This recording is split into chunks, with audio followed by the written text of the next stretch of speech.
saudar os irmãos, aqueles que eventualmente, porque não divulgamos, também estão conosco pela internet, com o desejo, uma vez mais, de que seja esta uma noite em que nós sejamos tocados em nossas mentes pelos desafios que vamos escutar e em nossos corações com as respostas que almejemos, desejemos dar. Grande desafio que cada um de nós encontra na vida é como transformar conhecimento em hábito, ou como transformar aquilo no que dizemos crer, naquilo que nós fazemos com o que cremos.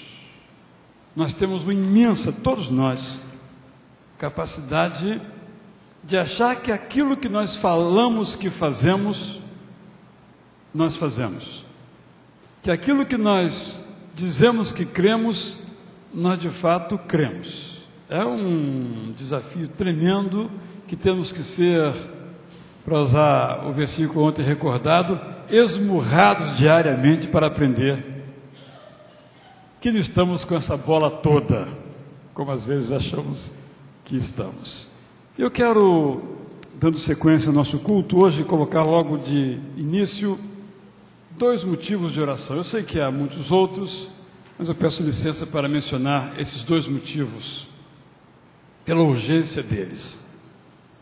2 irmãs de nossa igreja que estão enfermas. A irmã Maria Marta, Joana, são 2 Martas que confundem a minha cabeça. A irmã Joana Marta, que está hospitalizada, e a irmã Rosa Marli Bezerra, que também está hospitalizada. O quadro da irmã Joana é um quadro menos preocupante, está em observação no hospital, de algo na área vascular, mas o quadro da irmã Rosa Marli é muito grave. O pastor Zé Maurício esteve hoje no hospital, nos deu então essa notícia de um quadro muito grave após uma cirurgia, e ela teve que ser, inclusive, removida para outra unidade hospitalar. A família pede muito as nossas orações, e nós o faremos agora, antes mesmo de nos pormos a cantar. Vou pedir ao pastor José Maurício que venha aqui e nos ponha diante de Deus essas 2 irmãs, suas famílias, em oração. Vou lhes pedir para que fiquem em pé, porque em seguida nós cantaremos sobre essa verdade que nós sabemos, a santidade de Deus. Querido Deus, a nossa vida, ela depende totalmente do Senhor. E quando nós nos deparamos com algumas situações da vida, como vimos hoje à tarde, uma família desesperada, desesperançosa, preocupada, nós nos prostramos diante do Senhor e te suplicamos, ó Deus, que tu possas agir com o teu querer e com a tua soberania sobre a vida dessas 2 irmãs, a irmã Rosa, a irmã Joana, restaurando-lhes, ó Deus, a saúde. Sabemos o quanto essas pessoas são importantes para os seus familiares, e nós queremos te pedir, ó Deus, com toda a humildade, que tu possas tocar nessas 2 vidas, e se for assim o teu desejo, Senhor, que elas possam sair daquele hospital para o recôndito do seu lar e para a alegria dos seus familiares e também para a nossa alegria. Abençoa aqueles que estão aflitos, com pessoas enfermas, aqueles que estão passando por problemas de saúde também no lar ou com amigos, com familiares, aqueles que estão atravessando momentos de dificuldade na sua vida pessoal, aqueles que estão internados. Também lembramos da irmã Dioneia, tu assistas ali a tua serva, restaurando também a saúde da tua serva, e outras pessoas também, ó Deus, que estão enfermas, cujos nomes, pastor Valfrido e outros cujos nomes não nos lembramos agora, Senhor. Dá-nos a tua graça, visita, abençoa aqueles que precisam do Senhor. Nós te suplicamos tudo isso no nome de Jesus. Amém. Vamos então ler o texto bíblico que nos concita com uma pergunta desafiadora acerca do nosso Deus, e em seguida vamos então cantar. Quem entre os deuses é semelhante a ti, Senhor? Quem é semelhante a ti? Majestoso em santidade, terrível em feitos gloriosos, autor de maravilhas.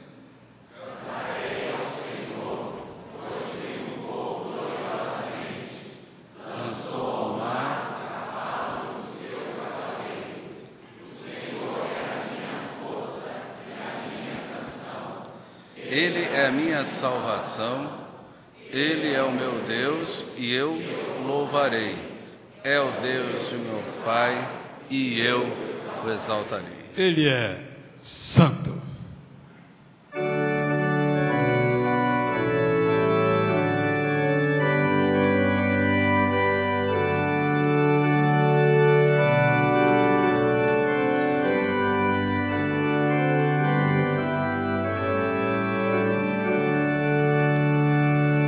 Santo, santo, santo, Deus onipotente,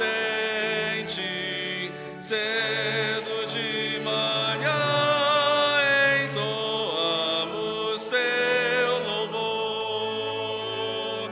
Santo, santo, santo, nosso Deus triuno,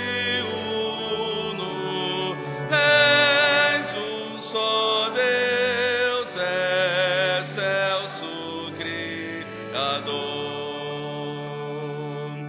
Santo, santo, santo, todos os remidos,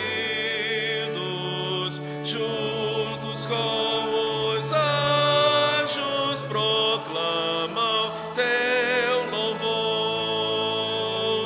Antes de formasse o firmamente a terra, eras e sempre és, e has de ser, Senhor. Santo, santo, santo, nós os pecadores não podemos ver tua glória sem tremor. Tu somente és santo, outro não existe. Puro e perfeito, excelso benfeitor.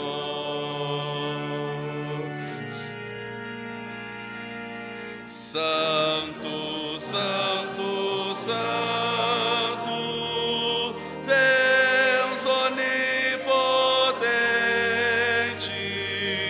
tuas obras louvam teu nome com fervor. Santo, santo, santo, justo e compassivo,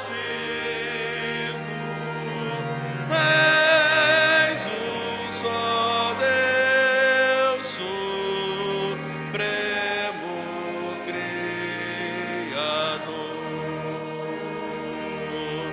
Amém.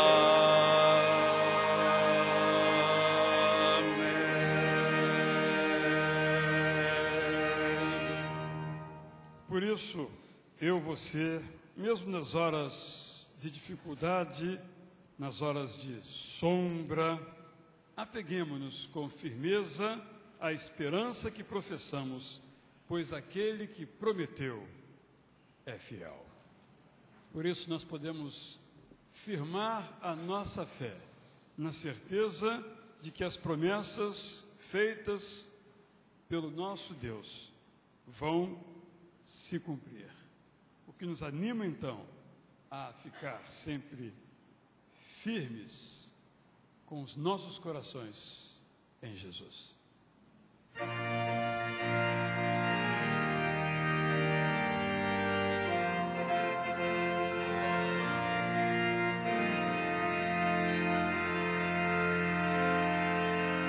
Firme nas promessas do meu Salvador, cantarei louvores ao meu Criador. Sempre permaneço pelo seu amor, firme nas promessas de Jesus.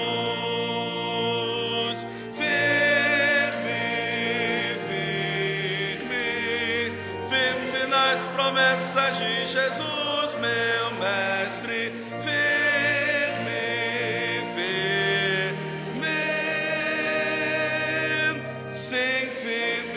Promessas de Jesus, firme nas promessas que não vão falhar. Venço as tempestades, o revolto mar, todo medo e todo mal vou derrotar. Firme nas promessas de Jesus.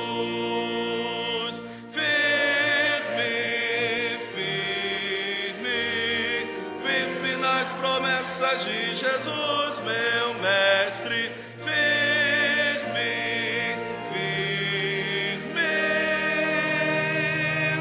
sim, firme nas promessas de Jesus, firme nas promessas de Jesus, Senhor, sou agradecido pelo seu favor, pelo seu Espírito sou vencedor, firme nas promessas de Jesus, firme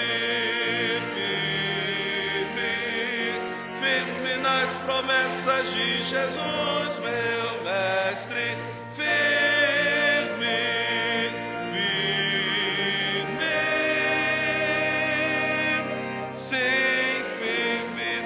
promessas de Jesus.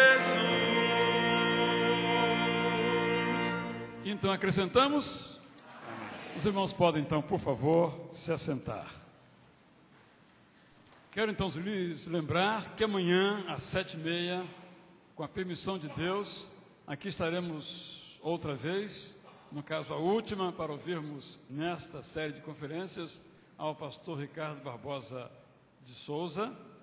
E também, amanhã, teremos, além de celebração de 6 batismos, o prazer de participar do envio do pastor Cláudio, da doutora Carla, do Davizinho, para Addis Abeba, na Etiópia. Vai ser um momento singular do nosso culto, que também será acrescido da posse da diretoria para o próximo biênio, que começa na primeira semana de abril. São informações úteis que quero trazer. Também dizer, se você tem participado aqui de nossa igreja ou deseja participar, que um dos espaços privilegiados que nós temos, como todas as igrejas também têm, especialmente as igrejas de um porte maior em termos de número de membros, é o pequeno grupo. Aqui chamamos nossa igreja de grupos familiares. Eu quero estimular você a participar de um grupo. Há um grupo, se você mora aqui na Tijuca, Meier, Maracanã, enfim, imediações aqui, do qual você pode participar. E é um grupo que é um ministério em nossa igreja que está com um problema, que quem sabe você possa ajudar. E o problema é o seguinte: há mais grupos do que líderes, que não podem então ser abertos, porque não temos os líderes, são 2 para cada grupo. Se você acha que pode ser um líder, você procura a irmã Sandra Mara, e ao final do culto estará lá disponível para você. Se você acha que pode, deve participar de um grupo, com a sua casa sendo parte do rodízio ou não, não importa, ou apenas indo numa casa de alguém, a irmã Sandra Mara vai estar à porta, também pode dar informações, onde tem um grupo, qual o dia. Eu só posso sábado. Tem um grupo para o sábado. Só segunda, tem um grupo para segunda. Tem um grupo para todos os dias, exceto domingo, que não temos, por razões óbvias, nenhum grupo. Também quero estimular você a participar da escola bíblica. A minha frase é: não se contente com o culto. Temos escola bíblica às 9 da manhã e às 11, começando agora então 2 novos grupos de estudo às 11 horas, a escola bíblica temática, uma na área de desenvolvimento emocional, com um psiquiatra e um psicólogo de nossa igreja, e outro na área de liderança, com a irmã Nancy Duzilek. Quero estimular você a participar. Quero então lhe convidar, você que trouxe o seu dízimo, a sua oferta, quer colocar nessas salvas aqui, a se levantar enquanto a música é tocada e nos participar agora então nesse instante de culto com dízimos e ofertas.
Irmã Sandra, irmã Isabel, pode levar então as salvas. Que Deus abençoe a cada pessoa e Deus oriente os que vão usar esses recursos para usar cada um deles muito bem.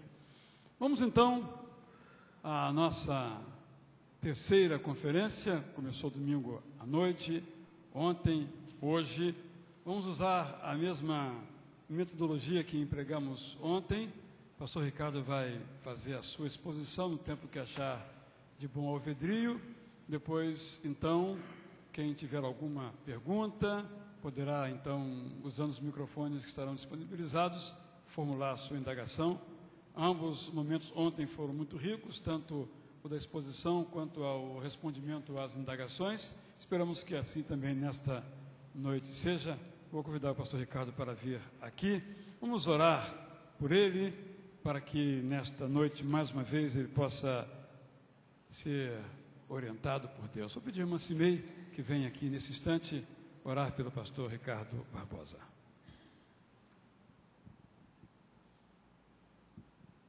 Senhor Deus e Pai, obrigada, Deus, pela Tua casa, Deus, pela vida nossa, Pai, pelo pão, meu Deus, por estarmos aqui nessa noite, Senhor. A Tua presença está aqui, Deus, o Teu Espírito está nesse lugar, Pai. E a Tua voz que a gente quer ouvir, Senhor Deus. A Tua igreja quer ouvir o Senhor, meu Pai. Prepara-nos para obedecer a Tua voz, Senhor Deus.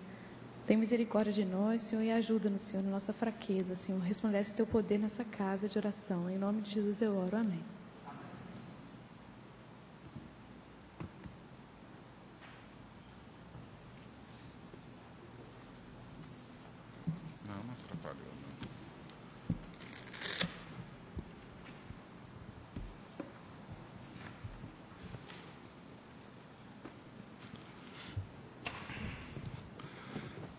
Boa noite a todos.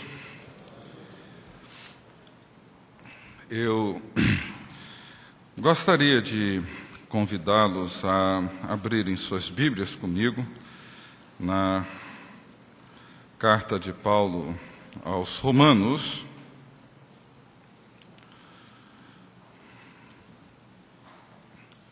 no capítulo 8.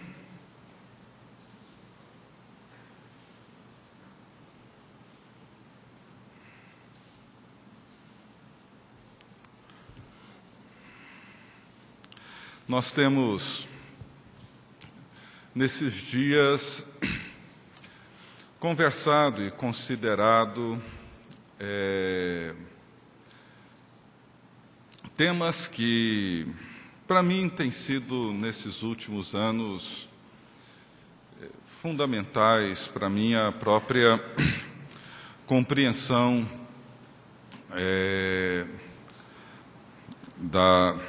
da identidade que temos em Cristo. Precisamos manter diante de nós essa consciência, essa certeza de que fomos chamados para seguir a Cristo.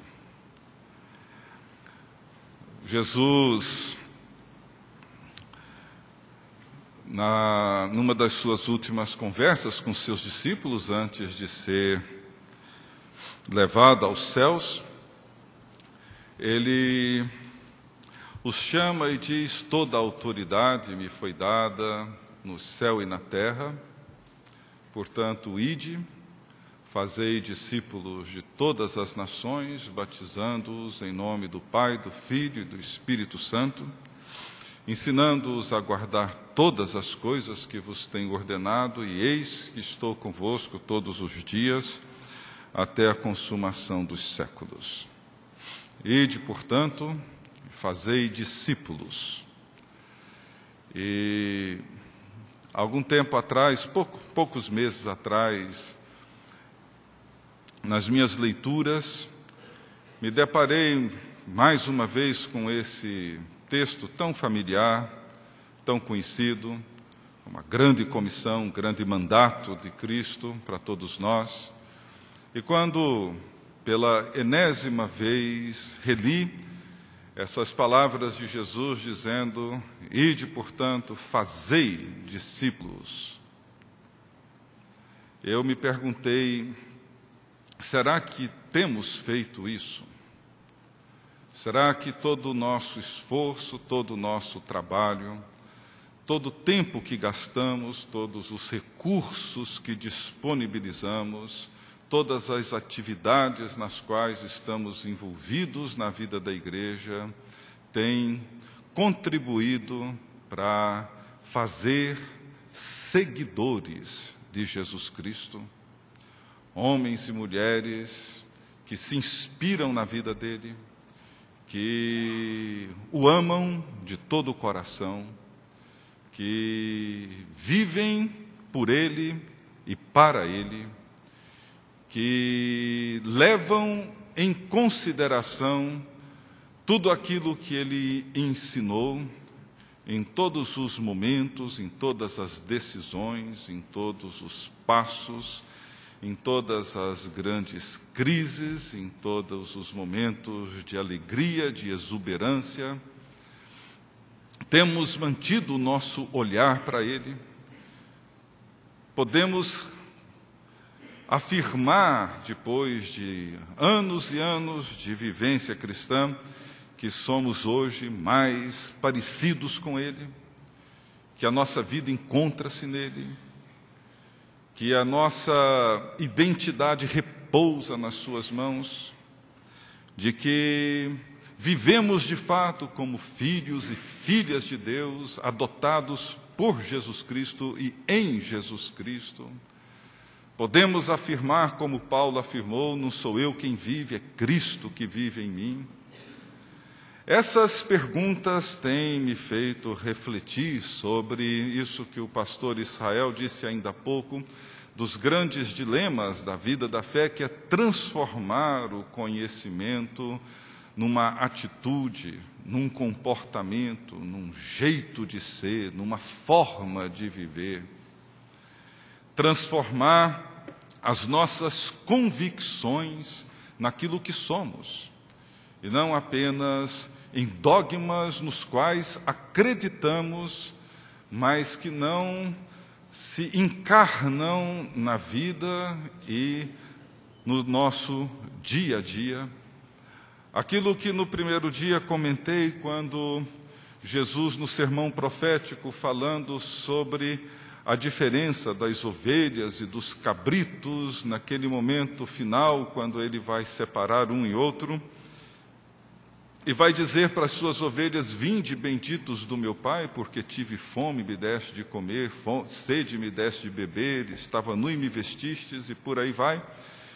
E o que chama a atenção naquele texto foi a pergunta que essas ovelhas fizeram, ou deveriam fazer, dizendo: mas quando foi que te vimos com fome, com sede, nu? Dando a entender que fizeram tudo aquilo sem sequer perceber que estavam fazendo, porque o Evangelho e essas verdades, essas doutrinas, esses dogmas, essas crenças, deixaram de ser apenas um objeto de fé para se transformar numa realidade de vida, a ponto deles nem sequer perceberem que estavam fazendo o que de fato deveriam fazer. Porque isso, o Evangelho promoveu uma transformação tão profunda no caráter, na vida, no comportamento, nas escolhas, nas decisões, encarnou-se de tal forma na vida daquelas pessoas que vestir o nu, alimentar o faminto, saciar a sede do sedento, e todas essas coisas eram as respostas mais naturais, mais comuns, mais óbvias, que não demandavam nenhum esforço. Era o gesto simples, natural, espontâneo, voluntário, encarnado, de gente que de fato nasceu de novo. Tornaram-se novas criaturas em Cristo Jesus. Deixaram para trás as coisas que ficaram ou que deveriam ficar para trás. E passaram a caminhar olhando para Cristo e sendo transformados em Cristo dia após dia. A ponto de terem suas vidas de tal forma mergulhadas, imersas na vida de Cristo, e dizer como Paulo disse: já não sou eu quem vive, mas é Cristo que vive em mim. Essa união, essa relação da qual temos falado, Paulo foi um dos seguidores de Cristo, um dos discípulos de Jesus Cristo, que não só entendeu, mas encarnou essa verdade. E uma das declarações de Paulo que tem sido para mim, nesses últimos anos, um marco, é essa que ele faz em Romanos 8, que, aliás, todo o capítulo é de uma grandeza, de uma compreensão, de uma profundidade, ao mesmo tempo de uma percepção, de uma sensibilidade tão profunda para com o Evangelho, para com aquilo que Cristo fez por nós. E Paulo diz assim, a partir do verso 15, do capítulo 8 de Romanos: pois vocês não receberam um espírito que os escravize para novamente temerem, mas receberam o Espírito que os adota como filhos, por meio do qual clamamos: Abba, Pai. O próprio Espírito testemunha ao nosso espírito que somos filhos de Deus.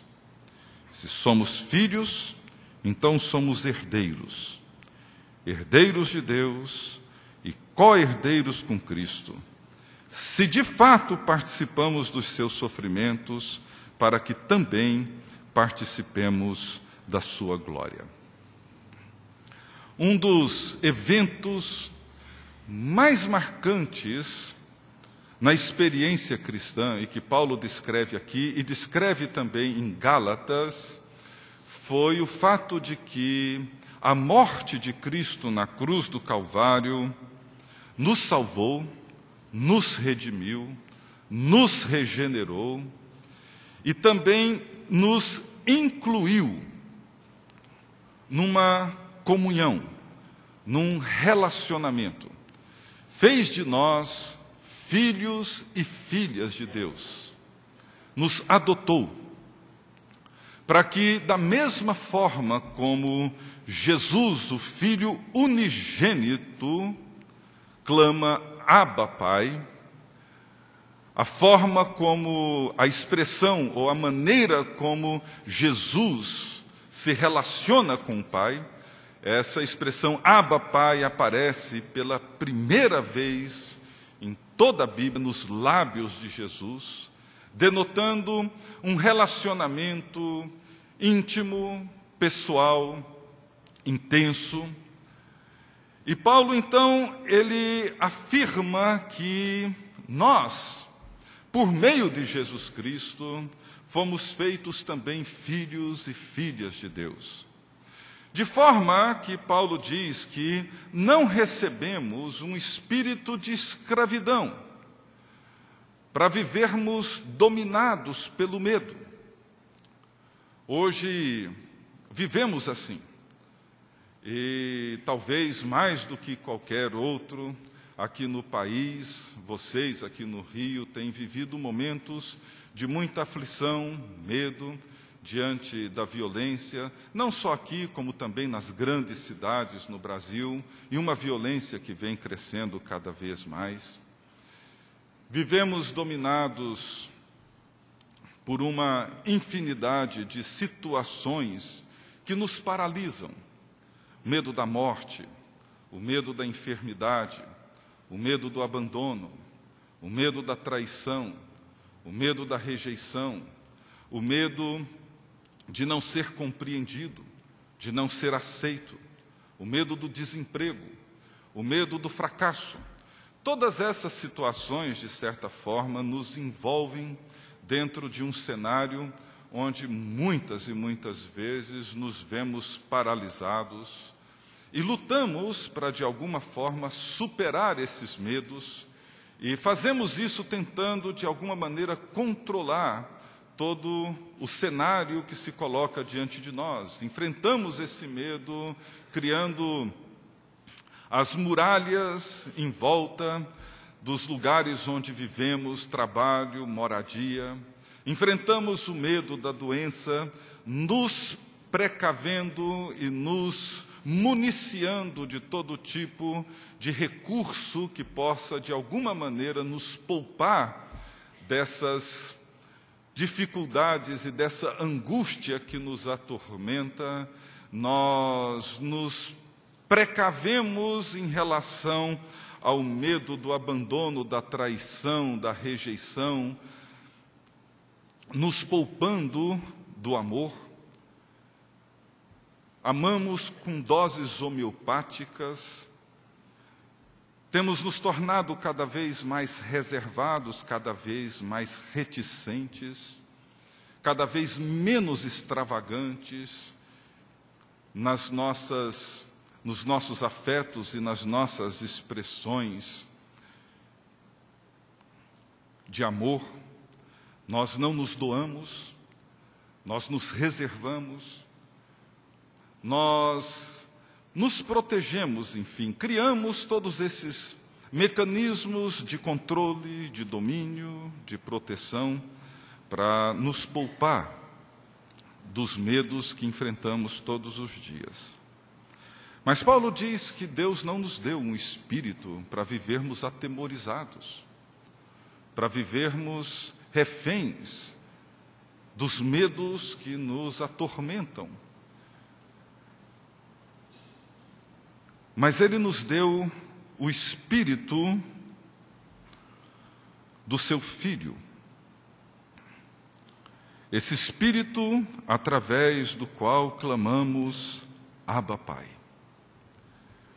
Esse Espírito que nos conduz a um nível de relacionamento com Deus, que é da mesma natureza, da mesma dignidade, do relacionamento que o Filho unigênito tem diante do Pai eterno. Um texto que tem me ajudado a compreender o significado dessa afirmação de Paulo é a oração sacerdotal de Jesus em João 17, um texto bem conhecido.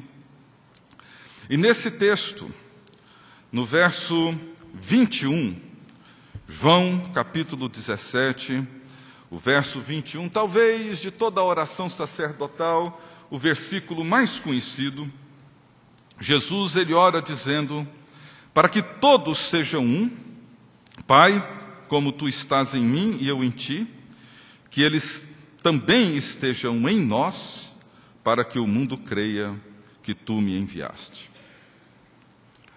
Esse texto é magnífico. Muitas vezes ele tem sido usado na tarefa de promover a unidade da igreja, e certamente ele tem essa preocupação, ele traz esse tema, mas é mais do que isso. Ele aqui afirma que, da mesma forma, Jesus orando, dizendo: Pai, da mesma forma como tu estás em mim, e como eu estou em ti, da mesma maneira como nós vivemos essa comunhão eterna, perfeita, absoluta, de uma amizade eterna, que estejam eles também em nós. Esse versículo, para mim, é o que melhor me ajuda a compreender o significado da oração, que é a impressão digital dos filhos e filhas de Deus, aquilo que melhor nos identifica como filhos e filhas de Deus. Jesus, falando sobre a oração no Sermão do Monte, ele diz aos seus discípulos que eles não deveriam ser como os gentios, que presumiam que pelo seu muito falar seriam ouvidos. Ele disse: não, vocês, quando forem orar, vocês devem levar em conta que o vosso Pai sabe de tudo aquilo que vocês necessitam antes mesmo de abrirem a boca, antes mesmo de expressarem o primeiro motivo da sua súplica. Ele sabe. Não sei quantos aqui já perguntaram, mas eu já me perguntei inúmeras vezes: se Deus já sabe, então, para que orar? Se Deus sabe de tudo aquilo que eu tenho necessidade, se Deus já sabe de tudo aquilo que eu necessito, por que então precisaria eu de orar? Parece redundante ficar informando a Deus aquilo que Deus já sabe, como se ele fosse um grande mágico cósmico, maquiavélico, que estivesse ali no seu trono santíssimo, esperando que nós, pobres mortais, cheguemos até ele para informá-lo daquilo que ele já de muito sabia. Para mim, o que Jesus está dizendo ali naquela orientação aos seus discípulos sobre a oração, é que, de fato, Deus não está a priori preocupado em ouvir de mim e de você aquilo que nós necessitamos. Ele, de fato, sabe, Ele nos conhece. Ele sabe muito melhor do que o que eu mesmo preciso. Mas o que Ele mais deseja é relacionar-se com seus filhos e filhas. Se os meus filhos passassem a vida toda buzinando nos meus ouvidos aquilo que eles querem e precisam, pedindo dia e noite aquilo que eles necessitam, como se eu fosse um pai completamente desatento, sem nenhum amor e nenhuma preocupação e nenhuma consideração para com eles. Certamente aquilo me aborreceria enormemente. Não imagino que nada nos frustra mais como pais do que não gozar da amizade dos nossos filhos. Mas, infelizmente, parece que Deus vive essa contínua frustração de não gozar da amizade dos seus filhos. O livro de Isaías e de Jeremias, por inúmeras vezes, Deus revela a sua tristeza por não contar com a amizade do seu povo, não contar com essa comunhão. Não que não devamos pedir ou suplicar, interceder, isso faz parte da vida da oração. Mas a oração é mais do que isso. E nessa oração sacerdotal, Jesus revela de forma magnífica o que Ele espera da oração. E orar é participar da comunhão trinitária. Guarde bem isso. Orar é participar da comunhão trinitária, da comunhão que o Pai, Filho e Espírito Santo gozam eternamente. É isso que Jesus afirma nessa oração. Pai, da mesma forma como Tu estás em mim e eu estou em Ti, que eles estejam em nós. Que eles participem dessa mesma relação que eu tenho contigo e que Tu tens comigo, que eles tenham. E é nesse mesmo sentido que Jesus, 2 capítulos antes, em João 15, ele diz: eu já não vos chamo mais de servos, mas eu quero chamá-los daqui por diante de amigos. Ou seja, Jesus deseja uma amizade conosco. Mas quantos de nós temos nos considerado amigos dele? Amigos que se relacionam numa comunhão pessoal, profunda, intensa. E essa amizade implica num compartilhar dinâmico e contínuo de tudo aquilo que é próprio do Filho na sua comunhão com o Pai conosco. Vamos voltar a João 17. Para que todos sejam um, Pai, como Tu estás em mim e eu em Ti, que eles também estejam em nós, para que o mundo creia que Tu me enviaste. Veja verso 22. Dei-lhes a glória que me deste, para que sejam um, assim como nós somos um. Eu neles e Tu em mim, que eles sejam levados à plenitude da unidade, para que o mundo saiba que Tu me enviaste e os amaste, como igualmente me amaste. Vocês já pararam para pensar nisso? Vocês já pararam para pensar que nós, eu e você, somos amados por Deus com o mesmo amor com que o Pai ama eternamente o seu Filho unigênito? Vocês já pararam para considerar que o amor com que eu e você somos amados por Deus não é um amor nem maior nem menor do que o mesmo amor com que Deus ama o seu Filho unigênito? Para que eles saibam que Tu me enviaste e os amaste, como igualmente me amaste. Pai, quero que os que me deste estejam comigo onde eu estou e vejam a minha glória, glória que me deste porque me amaste antes da criação do mundo. Pai justo, embora o mundo não Te conheça, eu Te conheço e estes sabem que me enviaste. Eu os fiz conhecer o teu nome e continuarei a fazê-lo, a fim de que o amor que tens por mim esteja neles e eu neles esteja. Nessa oração, Jesus expõe com toda clareza aquilo que 2 capítulos atrás ele declara aos seus discípulos, dizendo: eu quero que vocês sejam meus amigos. Eu quero revelar para vocês aquilo que eu sou. E essa amizade, e na linguagem de Paulo em Romanos 8, essa herança, somos herdeiros de Deus e co-herdeiros com Cristo. A herança da qual Paulo se refere é essa. Nós somos herdeiros da mesma glória. Somos herdeiros da mesma alegria que Jesus afirma nessa oração. Somos herdeiros da mesma missão, da maneira como Cristo foi enviado, Ele também agora nos envia.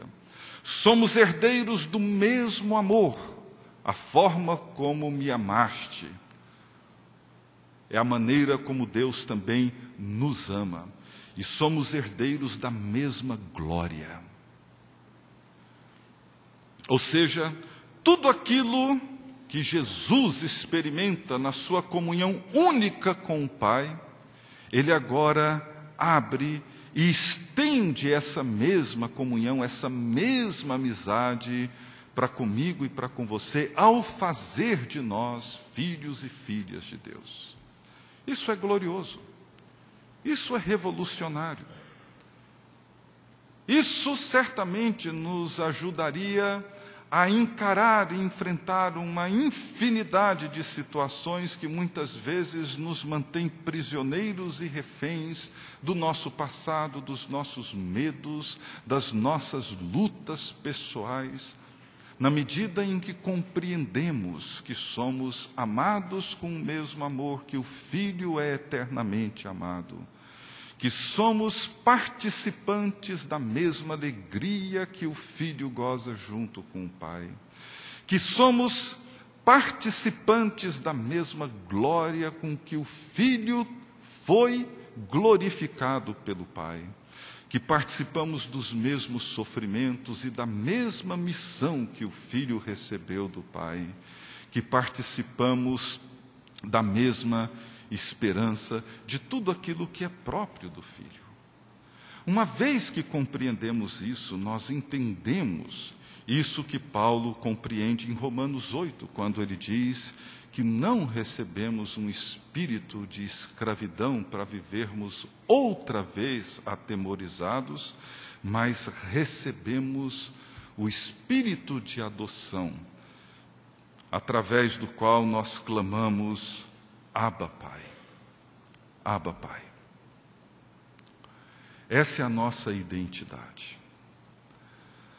Talvez, pelo fato de que somos hoje homens e mulheres que vivem numa cultura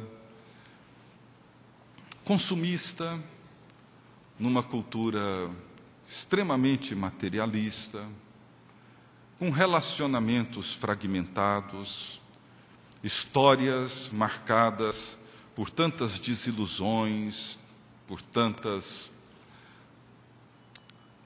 abandonos, por um sofrimento e uma dor, muitas vezes, para muitos de nós insuportáveis, abusos, violências as mais diversas. Numa cultura onde somos cada vez mais cobrados pela eficiência, temos que mostrar a nossa competência para sermos reconhecidos, aceitos. Uma cultura competitiva que requer de nós cada vez mais aquilo que não somos nem sequer capazes de oferecer, mas que temos que fabricar, criar, construir. Daí, os nossos relacionamentos tornam-se igualmente fragmentados. A solidão, a ansiedade, tornaram-se marcas da nossa cultura contemporânea. somos homens e mulheres infelizes, sofremos de uma crise de não realização, nos sentimos pessoas irrealizadas. É comum encontrarmos homens e mulheres da meia-idade ou depois de uma longa carreira, sentindo-se frustrados por terem sido consumidos ao longo da vida por uma série de interesses que não deram de forma alguma um significado consistente, verdadeiro para as suas existências. O trabalho torna-se enfadonho. Muitos de nós vivemos na expectativa de um dia aposentar e aí sim poder viver. Mas quando chega esse dia com a aposentadoria tão baixa, tão insignificante, nos vemos mais uma vez obrigados a ir à luta para manter minimamente o padrão de vida. Não nos vemos reconhecidos. E isso nos torna cada vez mais exigentes e rigorosos conosco. E vivemos um mundo onde a competência, a eficiência, a funcionalidade, o profissionalismo são as marcas do reconhecimento e da valorização. Ninguém nos conhece pelo que somos, ninguém nos ama por aquilo que somos, ou poucas pessoas são capazes de fazer isso. Já não nos expomos como deveríamos nos expor, mas não existe forma de realização que não seja em Cristo, que não seja nesse amor autodoado e entregue. Não é o trabalho que nos realiza, não é a eficiência que nos torna valorizados. O que faz com que nós nos libertemos de tudo isso é a certeza de que somos amados, de que somos reconhecidos por aquele que nos criou. E foi isso que aconteceu com Paulo. E veja bem, Paulo foi um cidadão de uma competência extraordinária, um homem brilhante, inteligente. Ele mesmo se considerava acima da média da sua turma, se destacou mais do que os seus colegas. Mas, de repente, diante do seu encontro com Cristo, ele diz que o que para ele antes era lucro, ele passou a considerar como um esterco. Considerou como nada. E ele compara a sua glória ilegítima com a glória legítima de Jesus Cristo em Filipenses capítulo 2. Em Filipenses 2, ele descreve a partir do verso 6 a glória de Jesus Cristo, dizendo que, sendo Deus, não julgou como usurpação o ser igual a Deus, mas a si mesmo se esvaziou. E tornou-se um servo, fez-se homem, sofreu por nós e se entregou por nós. E um pouco mais à frente, Paulo diz que ele, não sendo nada, achava que era grande coisa. Até o dia em que ele encontra com Cristo e percebe que Jesus, embora tendo uma glória legítima, ele abre mão da sua glória para tornar-se um servo entre nós. Para que ele pudesse, da sua glória ilegítima, na qual ele se arvorava e buscava a sua própria justiça naquilo que ele fazia, viesse a perceber que aquela glória não valia absolutamente nada, que somente em Cristo ele encontraria a sua justiça e a sua paz. Paulo então compreende que a vida não está nessas grandes conquistas, e daí ele se torna livre para poder amar e para poder servir. E essa liberdade se dá quando ele toma essa consciência de que ele é um filho de Deus. Essa condição é uma condição que nos é dada por Cristo e em Cristo. É muito bom nós entendermos que em Deus, em se tratando do Criador, Ele é o Criador de todos nós. Ele é o Criador de todas as coisas visíveis e invisíveis. É o Criador de todos os seres humanos, de toda a humanidade, enquanto Criador. Mas enquanto Pai, Ele tem apenas um único Filho, que é o seu Filho unigênito, mas que por meio dele, Ele fez de nós seus filhos e filhas. Ou seja, o que nos revela a natureza paterna de Deus não são as nossas projeções das experiências dolorosas que tivemos ao longo da nossa história. Nós não criamos isso. Não é fruto da nossa imaginação, não é resultado das nossas projeções psíquicas. A paternidade de Deus é uma revelação que nos é dada pelo seu Filho unigênito, que nos leva a compreender a natureza paterna de Deus e nos inclui num relacionamento no qual nós nos aproximamos de Deus da mesma forma que o Filho unigênito se aproxima dele, para gozar da mesma comunhão e participar dos mesmos benefícios que Jesus Cristo goza eternamente. Isso é extraordinariamente glorioso.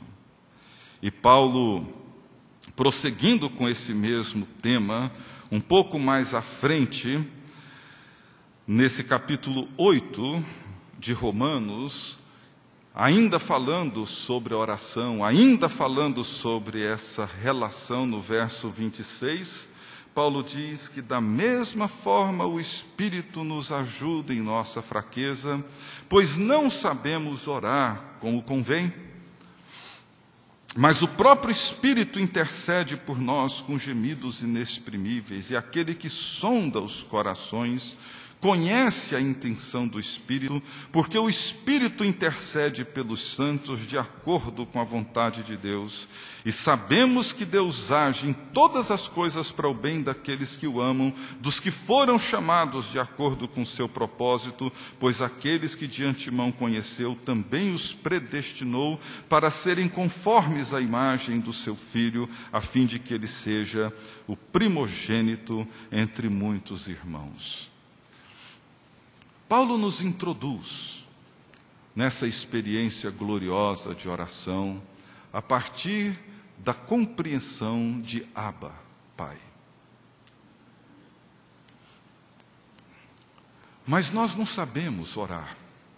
Essa foi a pergunta que os discípulos fizeram a Jesus: Senhor, ensina-nos a orar. Não sabemos. Gordon MacDonald, numa de suas orações, ele dizia assim: Senhor, as minhas orações fluem daquilo que eu não sou, mas as tuas respostas farão de mim aquilo que eu devo ser. As minhas orações nascem do que eu não sou, mas as tuas respostas fazem de mim o que eu devo ser. É mais ou menos isso que Paulo está dizendo. Não sabemos orar, mas Deus, na sua extraordinária misericórdia e amor por nós, faz com que o seu Espírito interceda por nós. E o Espírito realiza essa ponte entre o coração humano e a mente divina. Ele conhece as nossas fraquezas e conhece a vontade de Deus.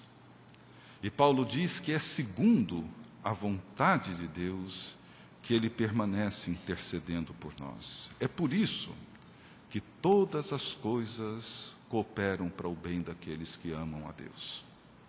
Eu gosto dessa versão da NVI que diz que Deus age através de todas as coisas para o nosso bem.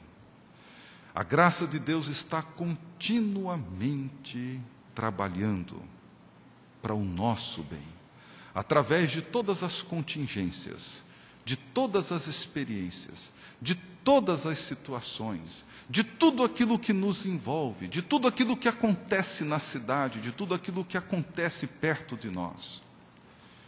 E o que Deus está fazendo continuamente pela sua graça no poder do seu Espírito? O texto nos responde, dizendo que Deus age em todas as coisas para o nosso bem, para que sejamos conformados à imagem do seu Filho. Veja, o propósito da oração é participarmos dessa comunhão para sermos transformados e conformados à imagem do seu Filho. Eu preciso desesperadamente de orar. Eu não sobrevivo sem a oração. Não porque Deus precisa continuamente ser informado do que eu preciso, mas porque eu preciso desesperadamente ser transformado na humanidade verdadeira do seu Filho Jesus Cristo. É para isso que eu preciso orar. Eu preciso orar porque eu fui criado por Deus. Eu fui criado para Deus. E como disse Santo Agostinho no início das suas confissões, fizeste-nos para ti, ó Deus, e a nossa alma não encontrará repouso enquanto não descansar em ti.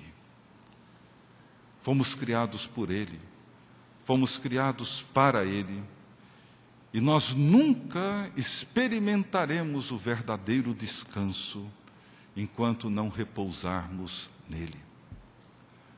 E como eu disse no início, Paulo foi um desses grandes seguidores de Cristo que compreendeu essas coisas.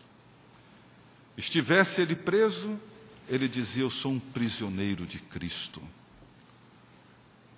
Tivesse que mudar a rota de uma viagem planejada para um outro destino, ele reconhecia que Deus o estava conduzindo para um outro caminho, para uma outra direção, para fazer alguma coisa que, embora ele não soubesse, mas de antemão sabia que seria para a glória dele. Paulo não vive em nenhum momento e em nenhuma contingência da sua história um lapso da ausência de Deus, porque ele se vê continuamente como esse filho adotado em Cristo Jesus e que pelo poder do Espírito Santo mantém essa relação com o Pai, gozando de um mesmo amor com que o Filho é eternamente amado e que foi enviado ao mundo da mesma forma como o Filho foi enviado para poder servir a Deus no mundo e promover a glória de Jesus Cristo. E assim ele viveu. Viveu nunca conformado com aquilo que era, mas sempre olhando para o autor e consumador da fé, como diz o autor de Hebreus, caminhando firmemente em direção a Cristo, para ser encontrado nele, não como quem tem uma justiça própria, mas como quem participa da sua ressurreição, participa dos seus sofrimentos, para ser no final conformado com a sua imagem. É por isso que oramos. Como tu estás em mim, ó Pai, e eu em ti, que estejam eles também em nós. Deus nos chama para essa amizade.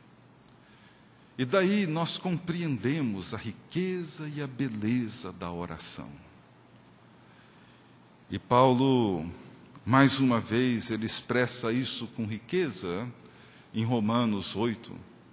E para mim, é o versículo que me ajuda, que talvez mais tem me ajudado a me colocar diante de Deus, quando Paulo, no verso 31 e 32, ele introduz essas perguntas que trazem consigo mesmo a resposta, dizendo: que diremos, pois, diante dessas coisas? Que diremos, pois, diante dessa revelação gloriosa de que Ele não nos deu um espírito de escravidão para vivermos atemorizados, mas nos deu o espírito de adoção para clamarmos: Abba, Pai? O que diremos, pois, diante dessa verdade extraordinariamente gloriosa de que Deus, por meio de Jesus Cristo, fez de nós seus filhos e filhas, herdeiros de Deus, co-herdeiros com Cristo, de forma que com Ele sofreremos, para que também com Ele sejamos glorificados? Que diremos diante dessa verdade extraordinária de que antes mesmo de eu orar, o Espírito Santo já intercede por mim com gemidos inexprimíveis, e que esse mesmo Espírito conhece o meu coração, entende as minhas fraquezas, conhece as minhas debilidades, entende as minhas deficiências, mas por outro lado Ele também compreende, sabe, discerne a mente de Deus, a vontade de Deus, e segundo a vontade de Deus Ele permanece continuamente intercedendo por todos nós, de forma que todas as coisas estão sempre contribuindo para o bem de todos aqueles que amam a Deus, de todos aqueles que foram chamados segundo o seu propósito, porque o grande propósito de Deus é que sejamos conformados à imagem do seu Filho. Que diremos, pois, diante de tudo isso? Paulo pergunta. E ele responde dizendo: se Deus é por nós, quem haverá de ser contra nós? E aí ele traz uma das mais gloriosas afirmações, dizendo: aquele que não poupou seu próprio filho, antes o entregou por todos nós, como não nos dará juntamente com ele e de graça todas as coisas? Veja que pergunta. Paulo diz para mim e para você: todas as vezes que nos colocamos diante de Deus em oração, Ele está dizendo: olha, eu não poupei, por amor a você, o que eu tinha de mais precioso, o bem maior que eu tinha, a glória maior que eu tinha, eu não poupei, eu entreguei. Eu dei para vocês o meu filho. E diante dessa dádiva, Paulo pergunta: haveria porventura alguma coisa que Deus eventualmente nos negaria? Se Ele não nos poupou o seu próprio filho, o que Ele haveria de nos negar? O que Ele haveria de nos poupar? Mas por que todas as vezes que oramos, oramos como se estivéssemos diante de um Deus mesquinho, de um Deus que nos traz essa constante sensação de que não somos ouvidos? E certamente isso não é porque Ele não nos ouve. É porque, provavelmente, nunca nos sentimos ouvidos. Talvez para aquele homem, para aquela mulher que passou a vida toda sem que ninguém jamais desse a menor atenção. Talvez aquela criança que cresceu sem que nunca alguém a considerasse e a levasse a sério. Talvez aquela esposa que fala sozinha em casa e que o marido e os filhos nunca lhe dão a menor atenção. Talvez aquele profissional que a vida toda no seu ambiente de trabalho, nunca ninguém o levou a sério, nunca ninguém considerou a sua palavra. Talvez, em virtude dessas histórias que carregamos, nós temos essa tendência dolorosa de muitas vezes imaginar que Deus não nos ouve. Por que que muitos de nós frequentemente vamos orar com alguém, aquele irmão, aquela irmã, aquele sim, aquela sim, Deus ouve, a mim não? Esse espírito de escravidão não foi o espírito que Deus nos deu. Essas prisões não foi o que Ele fez por nós. O que Ele fez por nós foi nos libertar de todas essas marcas da história, para fazer com que eu e você nos encontremos diante dEle como filhos e filhas amados por Ele, com o mesmo amor com que o Pai o tem amado eternamente. Eu quero concluir comentando rapidamente o que Bernardo de Clairvaux, um monge cisterciense do século XII, falou sobre os 4 estágios do amor divino.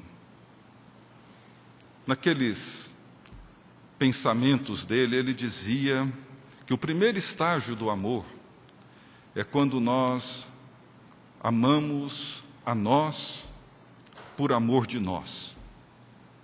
Esse amor primário que nos leva a cuidar, a não nos ferir, a não nos martirizar. Esse amor que faz com que sejamos cuidadosos conosco. Ele diz que esse é o primeiro estágio. O segundo estágio do amor é quando nós aprendemos a amar a Deus por causa de nós. Aí ele diz que amamos a Deus, mas ainda com um amor limitado, meio infantil. Amamos a Deus por causa dos benefícios que Deus nos oferece. Amamos a Deus porque recebemos dele graça, recebemos dele perdão, recebemos dele proteção, recebemos dele todas essas bênçãos que ele nos oferece. E o amamos por causa disso. Mas aí ele avança para um terceiro estágio de amor, quando ele diz que nós amamos a Deus por causa de Deus. Não amamos apenas pelo bem que Ele nos faz, mas o amamos por aquilo que Ele é. O amamos porque Ele é Deus.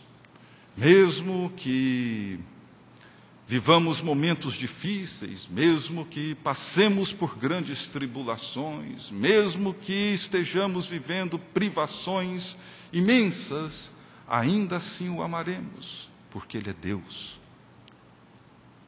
Mas ele diz que há um quarto estágio de amor, que é quando aprendemos a nos amar com o amor com que Ele nos ama, e assim amar os outros. Aí diz que esse quarto estágio é o estágio que nos torna libertos para amar o mundo e nos doar a Ele. É quando eu olho para mim e me vejo amado, gloriosamente amado, majestosamente amado, extravagantemente amado por Deus. De forma que sou capaz de compreender que tudo aquilo que me acontece tem como finalidade não abrir uma nova porta, criar uma nova possibilidade. Tudo isso pode acontecer, mas muito mais do que isso, Deus está sempre empenhado em me fazer mais parecido com Jesus Cristo, em me tornar mais semelhante ao seu Filho. É por isso que oramos. Podemos interceder e devemos sim interceder. Devemos confessar e precisamos continuar confessando, lamentando. Precisamos interceder pelas nossas irmãs enfermas, clamar pela misericórdia de Deus. Mas o fim de tudo isso, mais do que a cura, mais do que o bem-estar, o fim de tudo isso é nos tornar mais semelhantes ao seu Filho, Jesus Cristo. É por isso que fomos salvos. A nossa salvação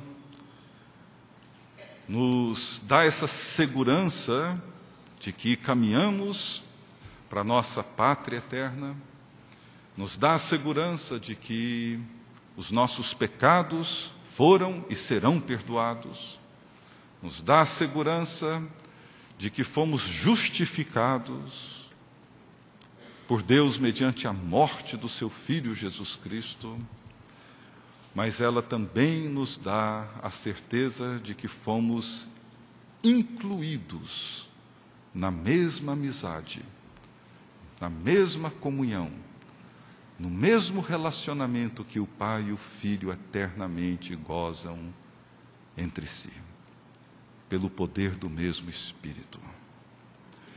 Essa é a nossa impressão digital. É ali que nós nos identificamos como filhos e filhas de Deus, quando clamamos Abba. Foi isso que aconteceu com Jesus. Eu entendo que naquele último suspiro do Calvário, quando Jesus encontrava-se ali pendurado no madeiro, com o seu corpo ferido com os açoites que recebeu, o sangue escorrendo pela sua face, pela coroa que fez com que o sangue escorresse pelo seu rosto, vivendo os últimos momentos da sua resistência física.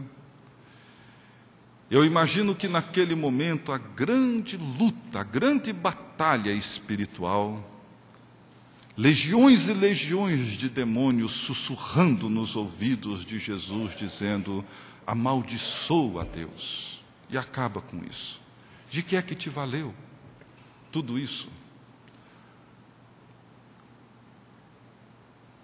Onde estão aqueles que te seguiam e que diziam que te amavam? Cadê os homens e mulheres que você curou, alimentou? Onde estão aqueles que se aproveitaram dos milagres, dos pães e peixes que foram multiplicados?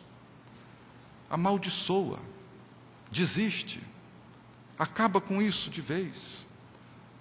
Ainda há pouco ouvi você dizendo numa oração: Deus meu, por que me desamparaste? E naquele último suspiro da cruz, reunindo o que restava das suas forças, ele faz uma oração dizendo: Abba, nas tuas mãos entrego o meu espírito. O grande triunfo da cruz foi o triunfo do amor sobre as potências do mal. As potências e os poderes do mal lutavam para romper de uma vez por todas aquela comunhão.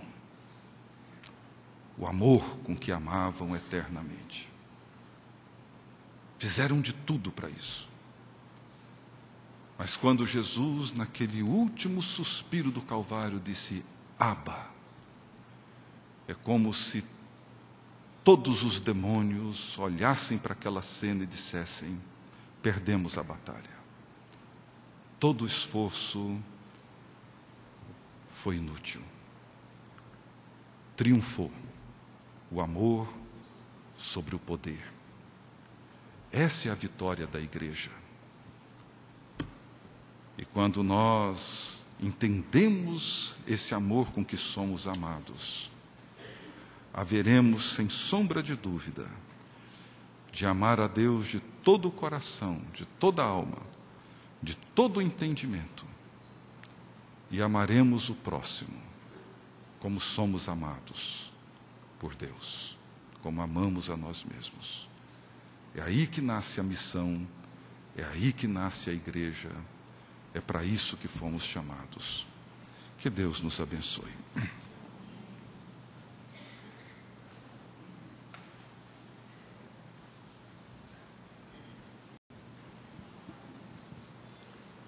Nós teremos então agora a oportunidade, como ontem tivemos, de oferecer a alguns presentes, não a todos, por razão de tempo, de você formular suas perguntas. Então, nós vamos colocar um microfone à disposição dos que levantarem as suas mãos, preferentemente quem não perguntou ontem, mas se for necessário você que perguntou ontem e hoje perguntar também, não será de todo aqui proibido. Então, quem tem alguma indagação, alguma pergunta, eis a hora. Na verdade, é um pedido, né? Porque, como se fosse um mapa, o senhor colocou muito bem, que o Espírito Santo nos... essa expressão de chegar ao nosso lado para ajudar, e aí vem uma grande pergunta, mas ajudar em quê ou para quê? Ajudar para essa comunhão, né? Na verdade é um pedido, porque na verdade amar dói, amar faz sofrer, amar faz doar-se, amar é perigoso, não tem nenhum sentimento mais perigoso que Deus permitiu que o homem tivesse do que o amor, porque nos coloca realmente na mão dos outros. E Deus colocou o seu Filho na mão do mundo. Né? Como é que o senhor disse no seu primeiro dia aqui que o senhor experimentou momentos de grande incerteza na sua vida e que deve ter provocado muita angústia no seu coração, e eu sei que o Senhor Jesus Cristo lhe ajudou a passar por esse processo de permeio do amor dele na sua alma. Na verdade, eu quero lhe fazer um pedido de como é que o senhor pudesse exprimir num 1 ou 2 minutos, se isso é que é possível, como é que o senhor conseguiu viver esse momento, porque é um grande desafio que se coloca para todos nós aqui.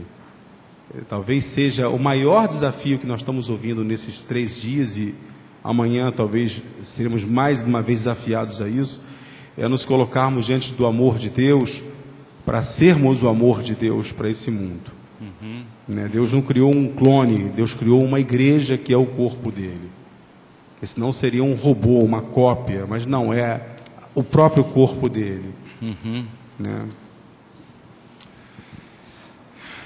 Eu não saberia te responder essa pergunta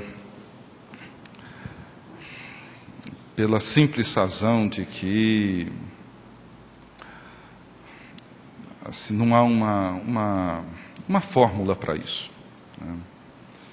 Agora, a experiência da fé, ela é fundamentalmente uma experiência com a graça de Deus. E a graça de Deus é o amor imerecido de Deus por nós, que Ele gratuitamente revela e nos oferece. Certamente, o caminho para isso seria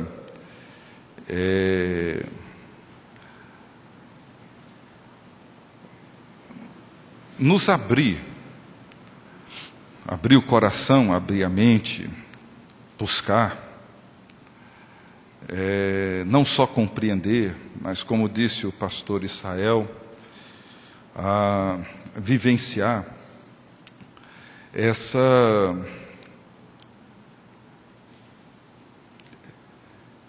forma como Deus se revela a nós em Cristo Jesus.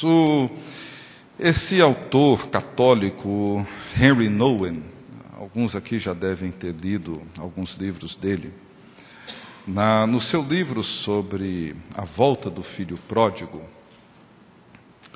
ele comenta a dificuldade que nós temos de nos deixar ser amados, porque O amor, ele nunca é uma realidade autoconstruída, desenvolvida, ou seja, nós sempre amamos com o amor com que somos amados.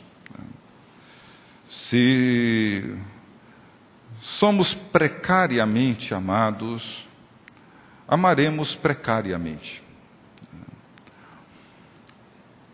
Então, na medida em que nós nos deixamos ser amados, e essa é uma experiência fundamentalmente espiritual, nós então nos abriremos cada vez mais para amar a Deus e para amar o próximo.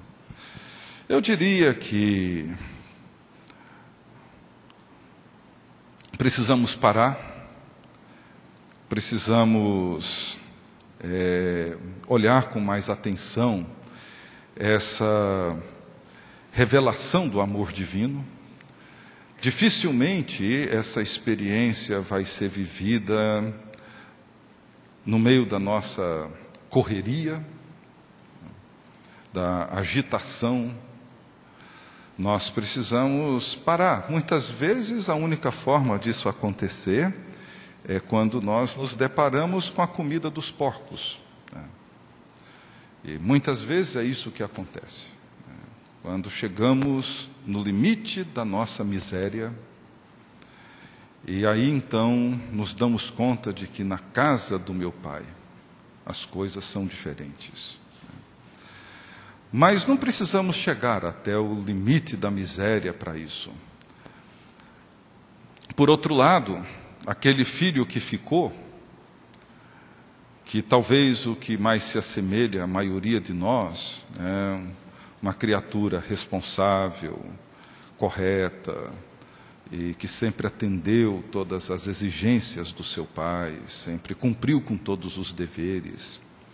Mas tanto ele quanto o outro que foi embora, nenhum dos dois permitiram ser acolhidos e amados. Um ficou em casa como um pródigo dentro da própria casa. Outro foi embora como um pródigo no mundo.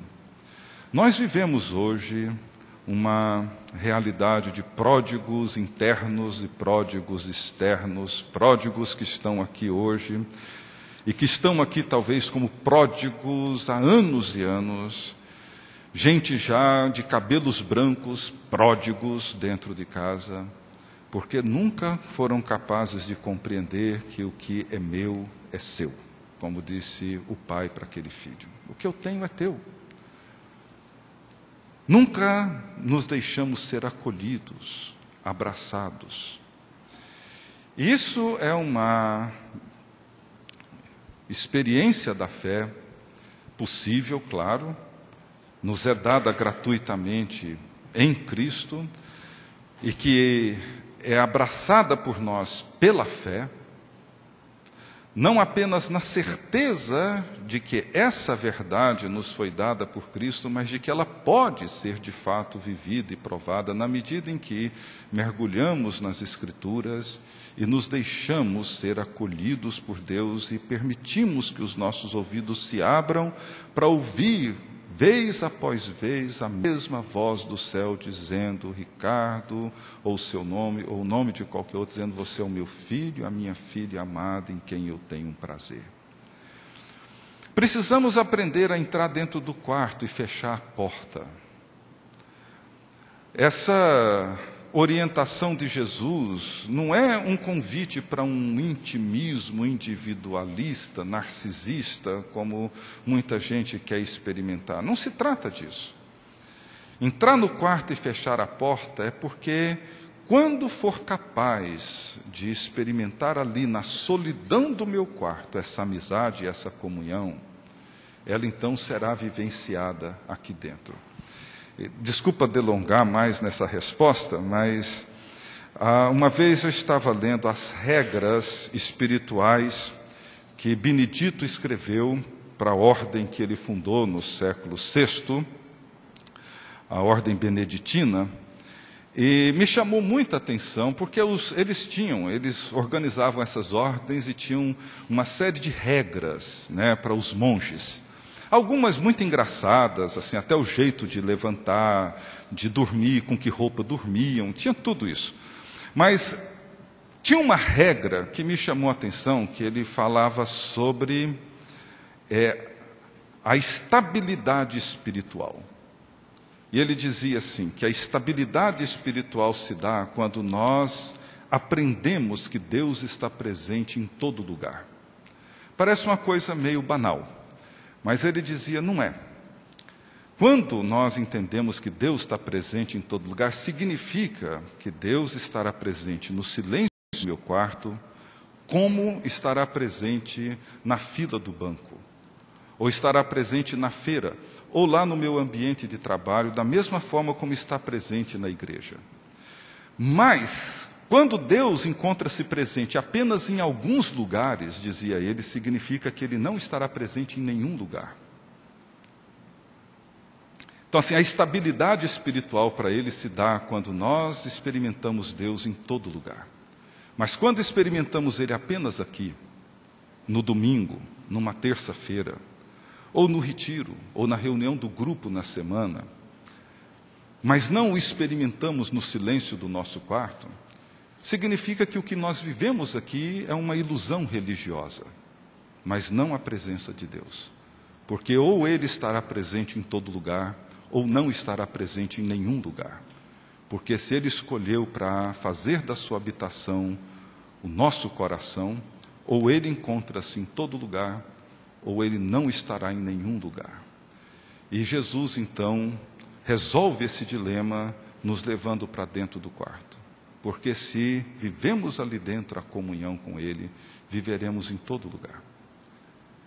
Então eu diria o seguinte, meu irmão, o caminho para isso é entrar dentro do quarto e fechar a porta.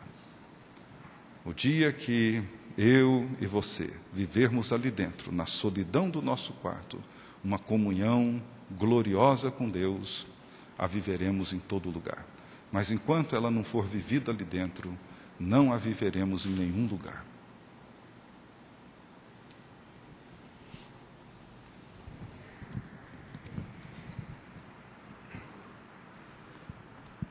Alguém mais?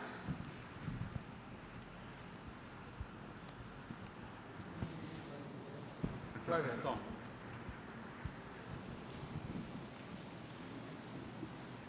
Boa noite a todos. Dentro dessa explicação que o senhor acabou de dar, a Bíblia nos diz que o braço do Eterno não está encolhido, o ouvido não está agravado, para nos ajudar, para nos ouvir. Mas os nossos pecados, as nossas transgressões, fazem separação entre nós e o nosso Deus. Será que a dificuldade que nós enfrentamos em ter essa comunhão com Deus, em ter esse espaço no quarto com Deus, não está relacionada com os pecados que nós temos e que nós não cultivamos confessar os nossos pecados? Porque lá em 1 João diz, se confessarmos os nossos pecados, Ele é fiel e justo para nos perdoar e nos purificar de todo pecado. E em muitos outros lugares da Bíblia diz que Ele não se mistura com o pecado. Então será que o fato de a gente não cultivar uma vida de todo dia, de manhã, de noite, antes de dormir, antes de partirmos para o nosso dia a dia, a gente parar e pensar, hoje eu fiz isso de errado. Senhor, eu confesso que eu agi contrário às tuas instruções que estão na Bíblia. Eu confesso que eu agi errado, eu não quero continuar agindo assim, e eu quero pedir perdão por esse pecado, e mais aquele outro.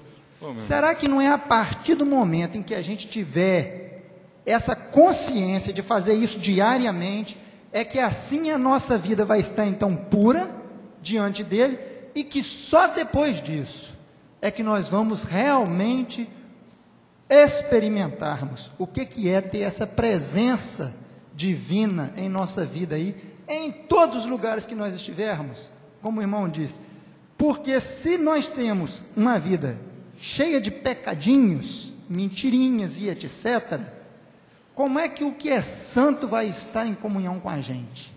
Aí, não? Não, Eu acho que uma necessidade fundamental de todo aquele que decide trilhar o caminho que Jesus propôs, o caminho que Deus nos propõe na Bíblia, é ter um compromisso muito sério de confessar os seus pecados o dia inteiro, na hora que cometer, e de noite, antes de Eu queria dormir. agradecer muito a sua contribuição, foi fundamental.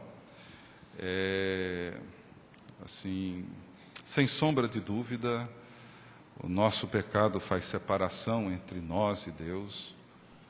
Se confessarmos, Ele é fiel e justo para nos perdoar o pecado e nos purificar de toda injustiça, e é exatamente aí que mantemos comunhão uns com os outros, e o sangue de Jesus, seu Filho, então vem e nos purifica. Muito obrigado por ter lembrado dessa verdade fundamental para isso. Eu só queria fazer uma pequena contribuição a esse tema, porque a nossa tradição evangélica tem insistido em considerar o pecado apenas como um evento, como um acidente, como um acontecimento, um fato. Se eu menti, ou se eu adulterei, ou se eu fiz alguma coisa assim, então eu pequei, eu venho e confesso. O que é correto. Mas eu percebo que na Bíblia esse ato da confissão, ele vai um pouco mais além, e talvez isso é que seja hoje necessário considerar, e é um tema assim, extenso, que eu gostaria de ter mais tempo, mas nesse livro que está sendo vendido aí, tem um capítulo sobre isso, que o ato da confissão é, antes de mais nada, um ato de desnudamento da alma diante de Deus. Nós estávamos conversando ali no escritório do pastor Israel. Quem é que estava lá? O Mateus, né? Ele estava comentando sobre ontem, Paulo dizendo: sede meus imitadores, ao mesmo tempo em que ele se considerava o pior de todos os pecadores, o que parece uma incongruência, um paradoxo, mas não é. Eu estava dizendo a ele que quanto mais nos aproximamos de Cristo, maior é a consciência que temos de quem somos. E um princípio fundamental, por exemplo, dos alcoólatras anônimos, é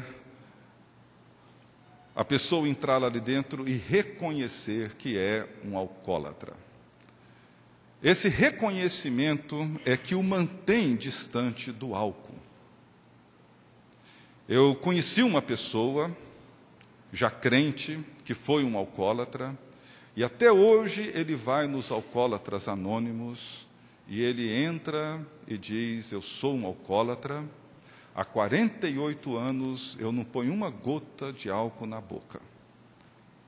Mas ele diz: eu sou um alcoólatra. Eu acho interessante isso. A confissão envolve não apenas o pecado, mas aquilo que eu sou. Nós temos uma tendência de dizer: fulano de tal caiu em pecado, como se estivesse andando alegre e saltitante e de repente caiu, né? Ninguém cai em pecado, nós entramos nele, passo a passo. Às vezes essas coisas começam lá no início da nossa história. Ou seja, eu preciso, uma vez falando sobre confissão num retiro, num outro estado no Brasil, e depois fizemos alguns grupos para orar, e me chamou a atenção um líder daquela igreja, um empresário, um dos líderes mais respeitados daquela igreja pela sua integridade. E naquele momento de oração, ele volta-se para o grupo e diz: eu queria então me confessar. E ele disse assim para aquele grupo, falou: eu sou um adúltero, e todo mundo estatalou os olhos. Ele disse: eu nunca fui infiel à minha esposa, nunca a traí, eu nunca me envolvi com uma outra pessoa, mas eu sei que eu sou. E é pela graça de Deus que até hoje isso nunca aconteceu comigo. Veja, aquilo para mim foi uma compreensão que transcendeu todas as experiências que eu já havia vivido. E quando olhamos aquelas obras da carne que Paulo descreve, ninguém é invejoso porque em algum momento, no ambiente de trabalho, diante da promoção de um desafeto, eu então fui tomado por uma inveja daquela pessoa. E aí eu pequei e peço perdão. Não, a inveja está aqui. Houve uma ocasião em que ela veio à luz. Mas o pecado não é apenas quando aquilo acontece e vem à luz, é aquilo que eu sou. Eu não cometo uma inveja, eu sou invejoso, eu sou um ciumento. Quando eu consigo compreender aquilo que eu sou diante de Deus, e a igreja é esse ambiente onde nós podemos nos desnudar diante de Deus. É por isso que Paulo diz que onde está o Espírito do Senhor, aí a liberdade para que esses véus e essas máscaras sejam arrancados de nós. Porque somos, não apenas cometemos, mas somos. Somos invejosos, somos maldizentes, somos ciumentos, somos infiéis.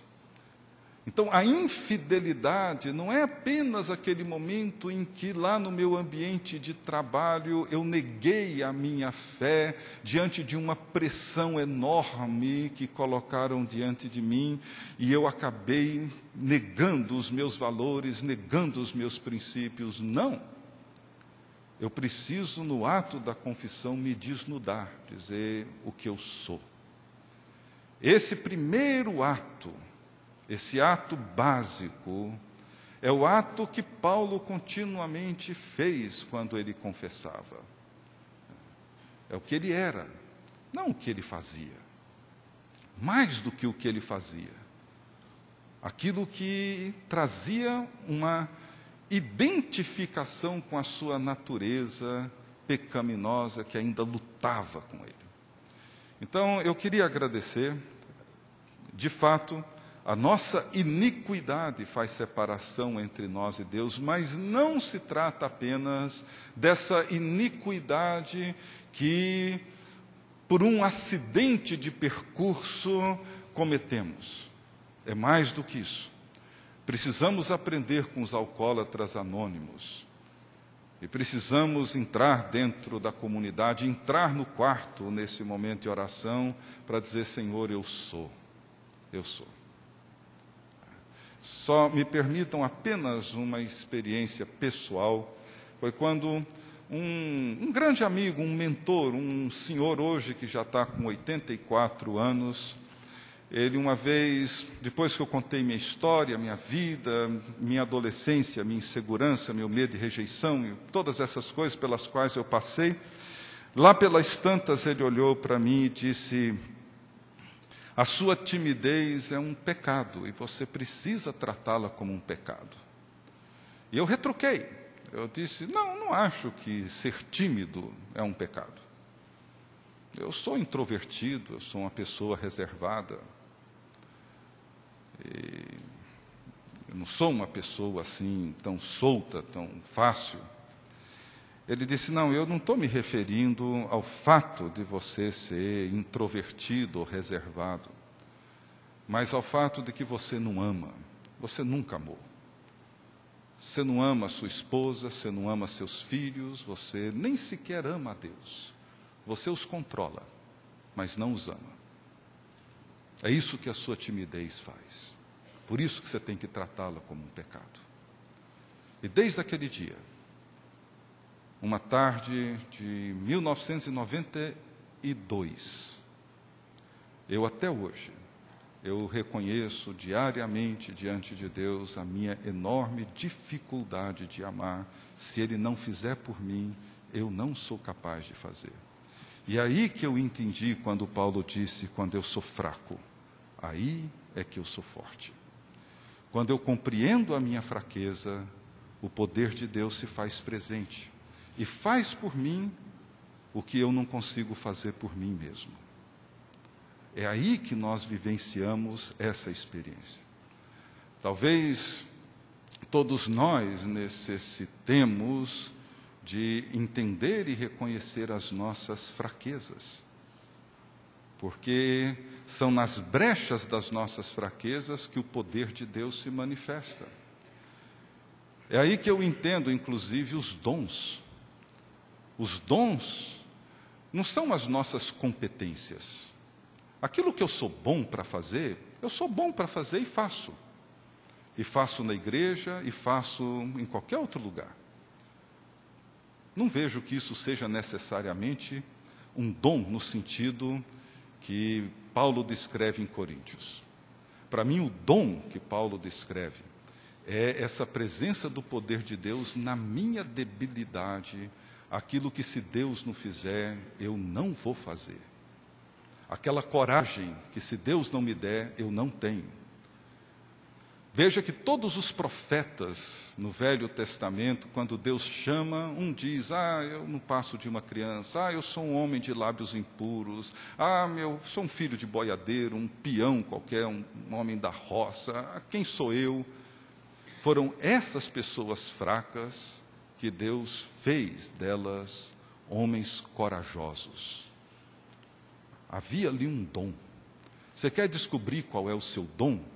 Não descubra aquilo que você é bom para fazer, mas aquilo que você não consegue fazer e precisa ser feito. E aí você ora. E aí Deus faz por você o que você nunca conseguiu. Isso é o que permite a nós provar o poder de Deus. Se você tem vergonha de evangelizar, ore. Senhor, esse aqui é a minha fraqueza, esse é o meu pecado. E o poder de Deus se manifesta através da fraqueza. Para mim, o dom de línguas, que já foi tão controvertido e tão debatido, é a expressão do poder de Deus na minha fraqueza. Quando a minha capacidade, o meu vernáculo, a minha linguagem não é capaz de traduzir a minha dor ou a minha alegria, o Espírito Santo me possibilita uma linguagem capaz de traduzir aquilo diante de Deus em louvor ou em clamor. É um dom. O dom é o poder de Deus na minha fraqueza.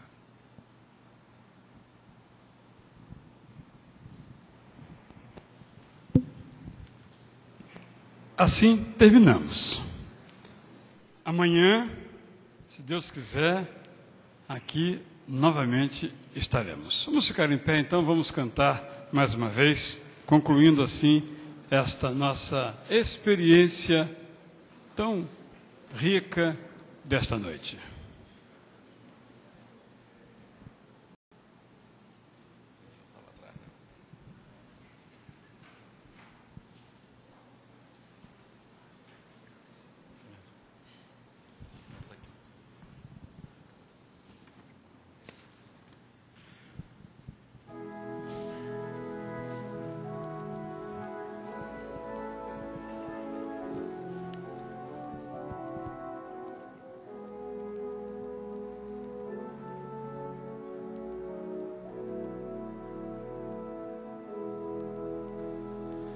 Em cada dia, Senhor, te buscar, cada momento, teu nome louvar,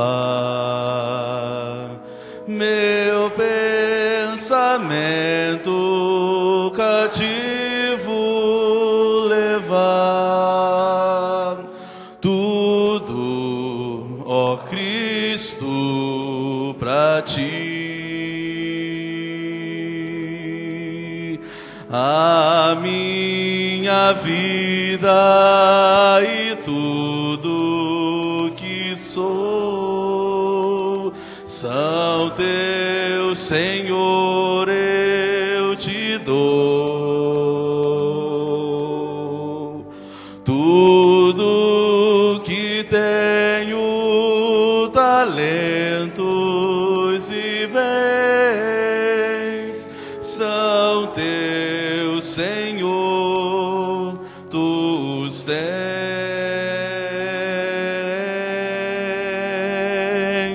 Cada palavra que eu venha dizer, todas as coisas que eu possa fazer,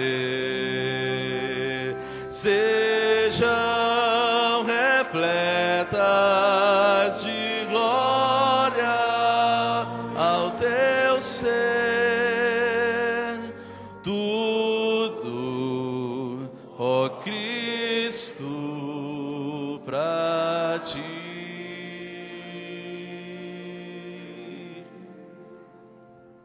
Eu vou orar nesse instante. Quem desejar se ajoelhar, eu convido a que o faça então.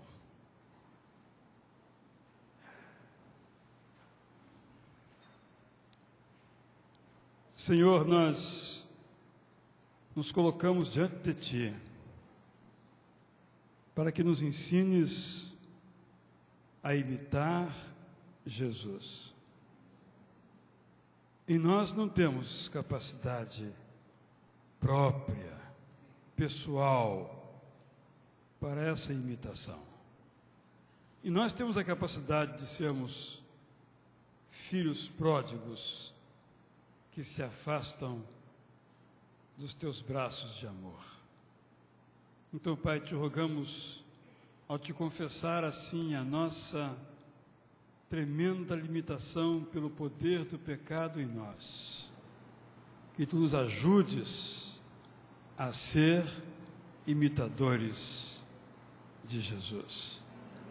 Esta é, ó Deus, a nossa oração. Nós a fazemos uma única confiança, a confiança de que somos teus amados filhos. E em nome daquele a quem tu amaste primeiro, que nos amou com o mesmo amor com que foi amado, Jesus Cristo, é que nós te oferecemos agora a nossa petição. Amém.